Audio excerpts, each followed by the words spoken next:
Nediskriminē sievietes, kuras grib strādāt.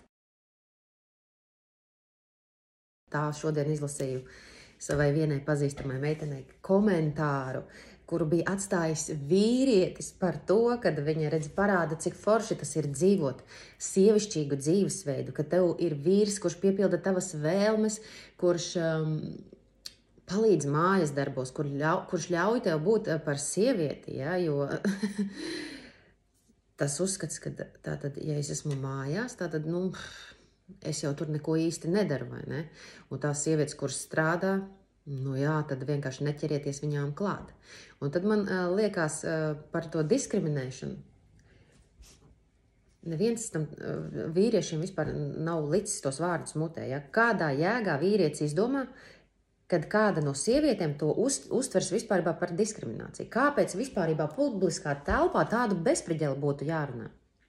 Un tad tā doma par to, kāpēc ir vispārībā šis terapijas kā tādas vajadzīgas pat tādiem cilvēkiem, kuri iedomājas, ka man viss ir kārtībā, jo tad, kad tu iedziļinies tajā pasaules uzskatā, kurš tev ir, tu saproti, cik daudz tur viss ir salikts krustu šķērsu, nepareizi un kaut kā pilnīgi tev neatbalstoši. Kā jūs domājat, vīrieši, sievietes strādā smagus darbus vienkārši tāpēc, kad viņām visām ir super baigie spēku vīri mājās, kuri var nopelnīt superīgo piķi, un tāpēc viņi vienkārši, viņi vēl pasaka, malacīte, es strādāju, jo es jau gribu, lai tur toču ir riktīgi kā zirgs močī, vai ne? Un tad ir otra tā puse, kur vienkārši vīrietis pasaka, pagaidi, tu esi sieviete, man arī sieviete ir vajadzīga, nevis, ka piekusis kaut kāds ar lomiku rubītājs atnāk mājās, tas ir vīrietis vai tā ir sieviete, ja? Ja mēs dzīvojam laikā, kurā nekas nav skaidrs, bērnus sāk audzināt ar uzskatu, ka mēs jau īsti vairs nezinām, vai tu esi puisīts vai meitenīte, ja? Vai vecāks 1 vai vecāks 2. Ja mēs par to nezinām, ja? Tad mums vēl kāds var pateikt, nesakiet, tas ir resns vai tā ir resna, ja? Jo akdieniņ, tas jau būs aizskaroši. Tātad tu nedrīksti lietot vārdus, kuri ir valodā. Tev, protams, ar galvu ir jādomā, kas varētu izskanēt patīkami vai nepatīkami, bet ja tu nedomā kādu aizskart, tad vienmēr kāds no konteksta izvilks ārā savu interpretāciju. Viņam tajā brīdī būs izdevīgi. Tātad man šajā brīdī ir izdevīgi pateikt, tu mani aizskar. Ja tu tā māki pateikt, ok, tad izdiskutēji to, bet ja tev neviens vispārībā nav aizskārs un otrs cilvēks brīnās, tad tev būtu jāstrādā ar to emociju, kura tev rada šo nepatīkamo sajūtu, kad tu jūties aizskarts. Vai ja tevi diskriminē, kādā veidā, ja tev jābūt sajūtai, kāpēc tevi tieši tā diskriminē. Vai kāpēc, ja? Un ja tu esi kā vīrietis, tad kāpēc tu uzreiz kaut kādā sieviešu jautājumā sajūties tieši tā? Manuprāt, jābūt šim dabiskajam aicinājumam būt par to, kas tu esi.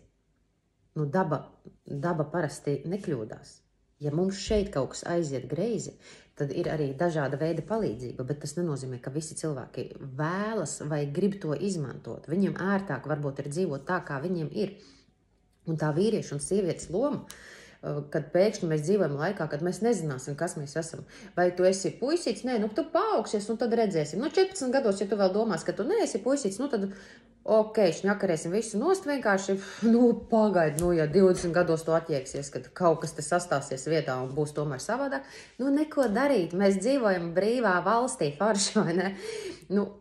Mēs esam pēc būtības veselums, vesela būtne, ja? Bet tam, kam mēs dzīvē izējam cauri šajā informācijas jūklī, mēs bieži vien nokļūdamies kaut kur, un tas ir arī normāli.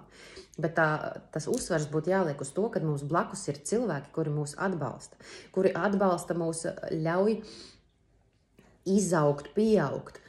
Parasti jau lielākajā daļā vairuma cilvēki, kuri nāk vispārībā uz terapijām vai kaut vai komunicējot, tu saproti, ka bāc viņam tas viss nav bijis. Ja? Un no kā tas rodās. Un tad bija vēl komentāri par to, ka ja sieviete ir tāda, kura māk savas vēlmes panākt, tātad viņa izdricilē to vīrieti.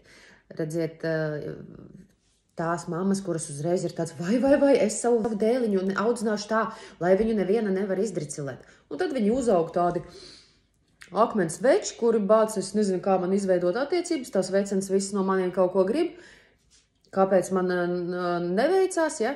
Kāpēc? Tāpēc, ka tu nemāki sadarboties, tāpēc, ka māmīte tevi tā kā čauliņā, oliņu tādu visu šurpu turpu dzīvītē ir sargājis, un nu, tu būsi riktīgs vecs, ja?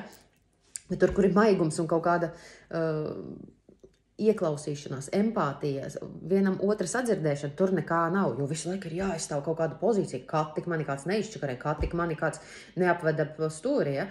Jo tajā brīdī, kad sieviete ar vīrieti māk sadarboties, viņi labprātīgi izpilda viens otra vēlmes. Nevis, tu priekš sevim to dari, man tu šito nevar nopirkt, ja? Tas nav vispār tādu attieksmi. Superīgās attiecībās vīrietis labprāt dāvina sievietei dāvanas, un sieviete labprāt to vīrieti aplēmo kā vien mācēdama. Ja? Arī ja viņa strādā mājās vai ārpus mājas vai vienalga kā, ja viņi viens otram ir super fundaments, ja?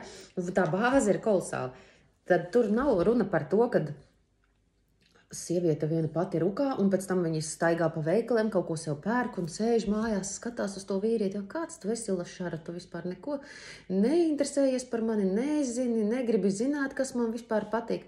Jo ir arī tāda definīcija, kuru diezgan bieži arī šur tur psihologi izmantoja. Sievietes gribēšana ir vienādojama zīme ar vīrieša varēšanu. Tātad, cik daudz tu vari?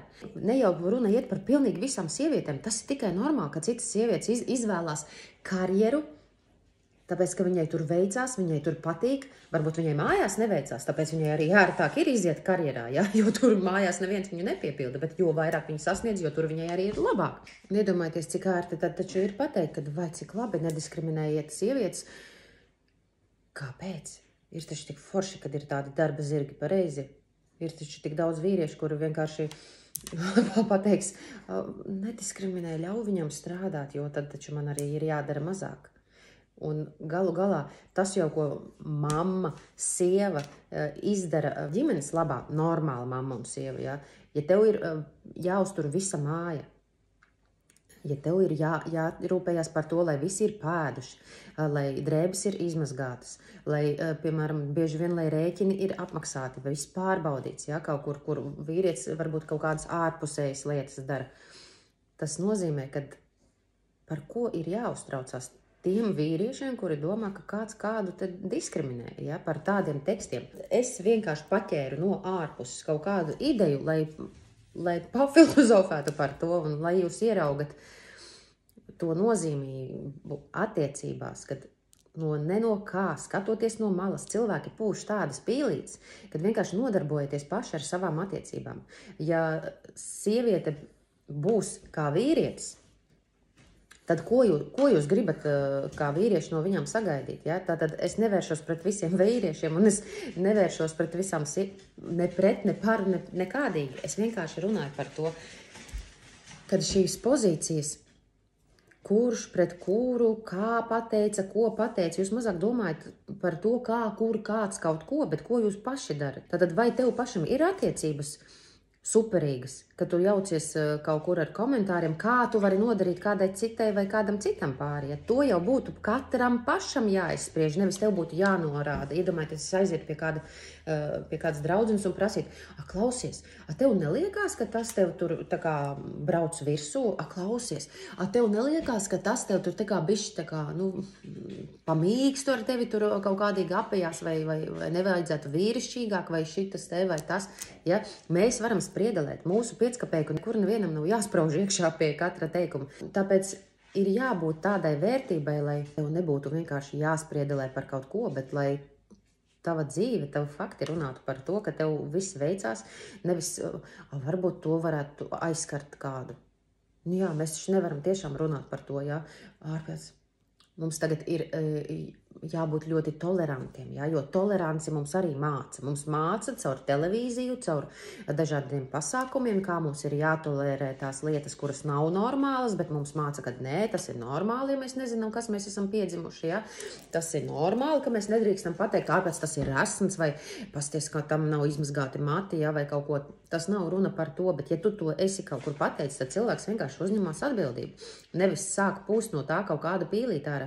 Tad cik vājš tu esi, ja tu pirmkārt saki tādus komentārus, otrkārt, tu nevari tikt ar tādiem galā, ja? Un varbūt tajos ir daļa taisnības, un tad kāpēc tev, lai to nevarētu teikt, kā tev iet, kā tev klājas? Es skatos, tev kaut kas, piemēram, ir mainījies, ja? Kaut vai tīri fiziski, un cilvēki labāk uzskata, ka mēs nerunāsim par acīm redzamo. Mēs labāk tolerēsim, mēs labāk kaut kādā veidā tam apiesim apkārt, jo tās ir tēmas savādāk, pa kurām mēs taču varēsim te cīkstēties un baigais skandāls, nedodies man ieraust kādā jandāliņā, vai ne? Bet tas skar gan jūsu dzīves kvalitāti, gan jūsu bērnu kvalitāti. Ja? Jūs sākat tolerēt lietas, kuras, es nezinu, ko viņas jums dod. Viņas jums dod to, kad jums beigās, es labāk pat neiedziļināšos tajā visā vēl tālāk, jo, man liekas, cilvēka ķermenis un daba ir tik gudri un tik viss pārdomāts un advancēts, ka cilvēks vienkārši ar savu to kroni galvā iedomājies, ka viņš tiešām, tagad vēl vairāk. Tas kronis neiet kopā ar to emocionālo būtību. Ja tur iekšā viss ir sačakarēts, tad līdz ar to pēc iespējas vairāki kroņi tiek meklēti, likti uz galvām, kuras par to nevar noturēt. Ja? Lūk, šādas bija manas pārdomas par to, ka mums nevajag par šīm lomu spēlēm cīnīties kaut kādīgi vai kaut ko norādīt, ko kāds sliktu vai labu var pateikt. Tas ir tikai pēc tavas interpretācijas, labs vai slikts. Katram tas ir kaut kas pilnīgi atšķirīgs. Tev kaut kāda lieta, kas man būs laba, būs slikta, un otrādi, ja? Tāpēc vienkārši vajadzētu būt iejūtīgiem vienam pret otru, vairāk interesēties katram pašam par sevi, lai tu esi tā versija, kura vispārībā spēj kaut ko dot nākamajai paaudzei. Lai tu audzi kā personība, un ja tu neapstāsies, tad vienkārši visu laiku par kaut ko interesēsies, kaut ko meklēsi, kā tu sevi vari pilnveidot un kaut ko labu dot arī citiem, tad būtībā tu neapstāsies kaut kādā vietā, kur tu teiksi, jā, ir vienkārši šitā un savādāk nekādīgi nevar būt.